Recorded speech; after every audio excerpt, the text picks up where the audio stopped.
মঙ্গলবার সন্ধ্যা ৭টা নাগাদ কোচবিহার জেলা বিজেপি টিচার সেলের পক্ষ থেকে ২১২তম কোচবিহার রাসমেলার উদ্বোধন হলো বুক স্টলের। আজকের এই উদ্বোধন অনুষ্ঠানে উপস্থিত কোচবিহার জেলা বিজেপি টিচার সেলের কনভেনর চিত্তরঞ্জন দত্ত সহ অন্যান্য বিজেপি নেতৃত্বরা। এই বুক স্টলের উদ্বোধন শেষে কি জানাচ্ছেন বিজেপি কোচবিহার জেলা টিচার সেলের কনভেনর চিত্তরঞ্জন দত্ত, শুনুন। আমরা প্রতিবারই রাসমেলার সময় বিজেপি টিচার সেলের পক্ষ থেকে আমরা প্রতিবারই বুক স্টল দিই। এবারও আজকে বুক স্টলের শুভ উদ্বোধন হলো।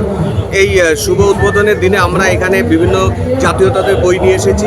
আমাদের এখানে খুব কম দামে পাওয়া যাচ্ছে। এই বইগুলো আমরা জনগণের মধ্যে খুব অল্প দামে বিক্রি করব এবং সেই সাথে সাথে বিজেপির যে সদস্যতা অভিযান, সেই অভিযানও প্রক্রিয়া এখানে চলবে।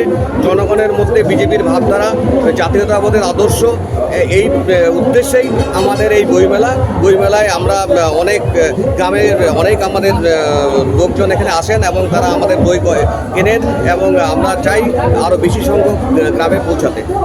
আপনার নাম কি দায়িত্ব রয়েছে? চিত্তরঞ্জন দত্ত, বিজেপি টিচার সেলের কনভেনর।